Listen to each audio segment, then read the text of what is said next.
Welcome to Onourshelf. Today what I have is a full review of the Sony PlayStation 4. So just in case you missed my unboxing video earlier, here it is again in about 14 seconds. Basically what you get in the box is a DualShock 4 wireless controller, some printed manuals, a quick start guide, a mono headset, a USB cable, a AC power cord, an HDMI cable, and the Sony PlayStation 4 console itself. So, after a 7-year wait, here we have it, the brand new Sony PlayStation 4 with its new parallelogram shape and its fingerprint attracting body, as you can see right here. So, what's inside the new PS4? Well, it features a single chip custom processor, 8 AMD Jaguar CPU cores, 8 gigs of GDDR5 RAM, an AMD Radeon GPU, and a 500 gigabyte hard drive, which is upgradable. And what does all that mean? Basically, this little bitty black box has the power of a, I would say, high-end gaming PC. And that's pretty powerful. I would say we should be good for another 7 years to come, if that's when they release the new PlayStation 5. Okay, so let's talk about the ports. We have an AC in connector, a digital optical out port, an HDMI port, we have an Ethernet port, and an aux port. And this system shouldn't have any problems with cooling at all. You have vents all over the place. Starting with the back, you have them on the top and the bottom. You have them along both sides and on the front as well. Also on the front, you have 2 USB 3.0 ports, a power button, and right below that, we have an eject button. And they are both touch sensitive, not actual buttons. And we also have a disc load-in slot right here. And on top of the PS4, we have our status light. Now, setting up the PS4 for the first time takes approximately 5 minutes. First thing you need to do is plug in the HDMI cable and the power cord into the back of the PS4. And if you have a camera, go ahead and do that as well. That goes into the back of the aux port.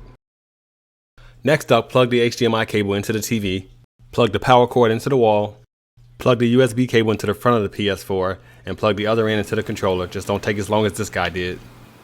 After that, turn the PS4 on for the first time. Now when you set up the PS4 for the first time, it's going to ask you to do some pretty familiar things like set up the date and time. And that's really it. It takes about 30 seconds. After that, you're all set, ready to go. As far as connecting to the internet, you can do that later, but there is a day one patch. So let's start with the design of the PS4. So first off, I do like it. I'm not extremely impressed with it. A lot of folks are. In my opinion, it doesn't scream, look at me, look at me. But what I do like about it is that it does have like a low-key, elegant design to it. And basically, it looks a lot more grown up than the PlayStation 3, if you remember how that thing looked when it first launched. It had a lot of chrome, people made fun of it, called it a George Foreman grill, and etc. This one actually reminds me of a PlayStation 2 that's a little bit fatter and has been slanted a little bit. But I'll tell you what impressed me the most about the design of this new PlayStation 4 is that it's actually smaller and lighter than the outgoing PlayStation 3 Slim. The outgoing PlayStation 3 Slim weighed approximately 3.2 kilograms, which is equivalent to 7.7 pounds. And the new PlayStation 4 weighs approximately 2.8 kilograms, which is equivalent to 6.1 pounds. Making it the first time in history that Sony has released a new PlayStation weighing less than its outgoing original predecessor. And in this case, the Slim model as well. Next up, the controller. Now, this is one of the things that impressed me the most about the PlayStation 4. This is the DualShock 4 controller. And really, it's the first major redesign since the original PlayStation. Now, I gotta admit, I was hoping for this.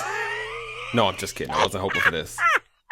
Seriously though, Sony did a fantastic job with this controller. Now, it does weigh a little bit more than the outgoing controller, but by literally points of an ounce, it doesn't weigh that much more at all. So you won't notice the difference. But it feels a whole lot better in the hands than the outgoing controller. In fact, it's my favorite gaming console controller so far today.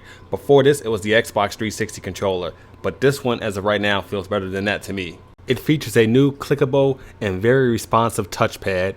It also has a built-in speaker, shipping manifest 226 Delta, a light bar which has a few different uses, one of them being a health monitor. So right now he's playing a game, it's green meaning he's okay, it can go down to yellow meaning watch out, and it can also go to red meaning you're in critical condition.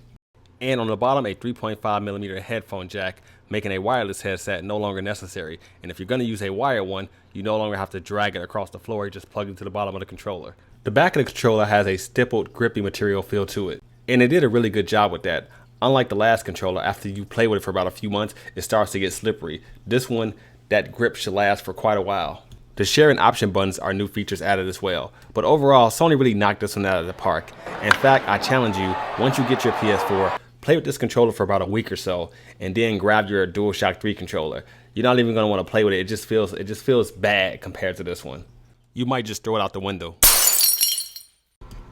And check this out, you can have the PlayStation 4 check the controller to make sure it's working properly.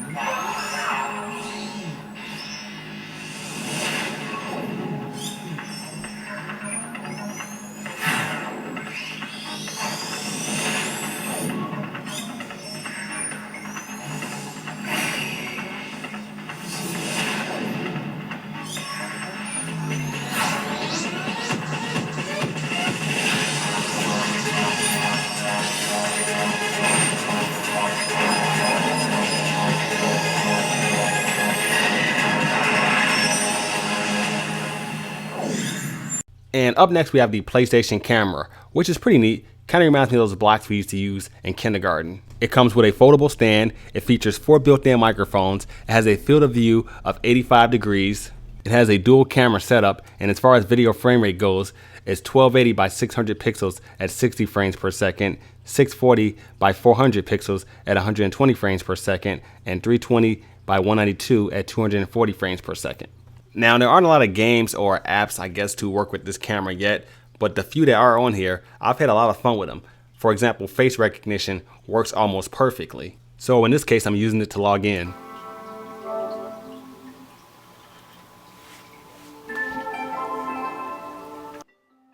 Here's a look at one of the games that came with the PS4 to go with the camera.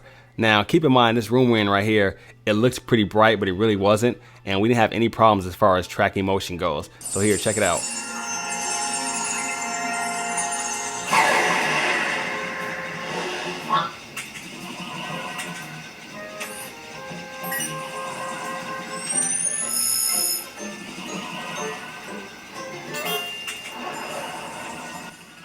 And I realize I'm in the background looking very unimpressed, and that's because I had played with this thing earlier and I wanted to see how it react to someone else's face.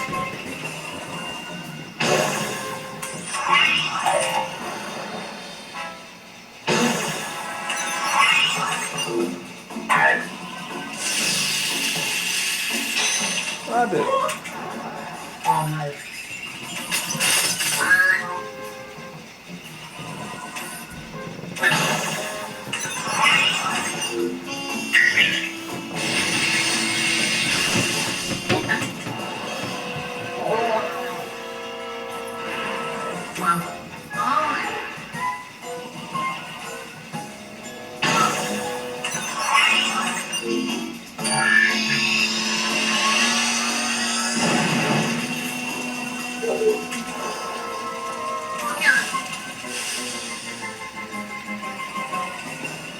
And this game is really fun. You really get involved in it. You keep trying to smack this robot to make him mad, and next thing you know, you end up smacking somebody.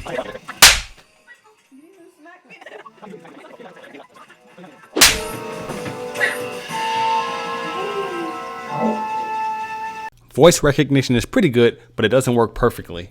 PlayStation. Start. Home screen.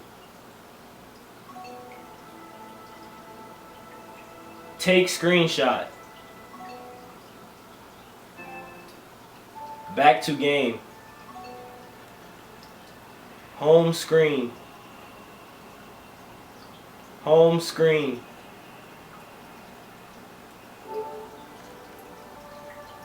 Power. Turn off PS4. Now, as far as the new interface goes, well, first let's talk about the old one. Now, me personally, I didn't have a problem with the old one at all. The only issue I did have with it was the fact that it was kind of slow and laggy at times. And the biggest, change that I've seen is this one is the complete opposite of that. It's very, very, very fast in terms of navigating through menus, exiting out of games, switching between profiles, and that is a huge plus because, as you know, we gamers are always in a hurry. I don't know why, but we like to just get things done really quickly, and Sony has really improved on the speed of the interface. And also, it's pretty easy to adapt to. You'll get used to using this new menu literally in a matter of minutes once you play around with everything. And as far as like the PlayStation Store goes and stuff like that, they left a lot of that the same, which is good because the last iteration of the PlayStation Store wasn't bad at all. So good job there. Now, they really added a lot of new social media stuff to this. So this is really geared towards, I guess, being more interactive with the online community. And for those of you who like to interact and share stuff and see what's going on with your friends, what they're playing, then you're gonna love this new interface. And now the last thing to cover is games, and really there isn't a lot to talk about because, well, there's not a lot of games out right now. And one of the games that I really want to play, which is not available, is Watch Dogs. That game looked really impressive, and well, we can't get it right now. But Killzone looks really good, plays fine. Assassin's Creed, looks really good as well, and it's a pretty cool game. Need for Speed Rivals, which is a game that is very fun, but the graphics aren't that impressive to me. But the game itself is really fun, and really that's what matters. And here's a quick fact about me: I love car games; they're my favorite. With that being said, the only problem I experienced with the PS4 playing games was a couple frame rate issues. There was a couple instances where it would drop off and shudder a little bit, and also the PS4 controller, every so often it just would not respond. Now, I'm not sure if I have a defective unit or a defective controller.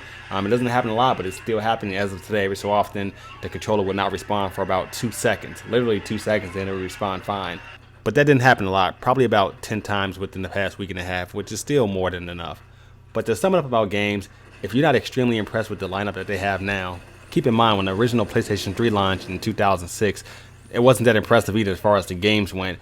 But a year later came this game called Uncharted, which kind of knocked everyone off their feet. And as time goes on and PlayStation 3 kind of fades away, it's going to take a little while. It's going to be around for a little while. It's going to get cheaper. But as it kind of fades away, developers will start to focus more on the PlayStation 4 and really develop games just for the PlayStation 4. That always happens. So as years progress, basically what I'm trying to say is the games always get a whole lot better.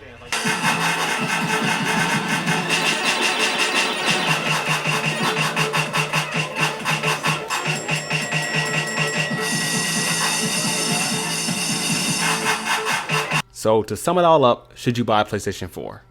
Well, of course you should buy a PlayStation 4. And if I said no, you would go out and buy one anyway. This system is amazing. The graphics are better than ever. The speed is amazing. Multitasking is a whole lot easier now. Downloading updates in the background is a huge plus. The controller is fantastic. And the best thing of all is that it has a somewhat common processor, meaning it's going to make it really easy for developers to develop games for this new PS4. The PlayStation 3 had a cell processor, which made it kind of difficult for developers to develop games for because they didn't know a lot about it. This one has a somewhat common processor, so we should get a lot more awesome games a lot faster. The indie developers are going to love this thing. Oh, and there's one more thing. You hear that?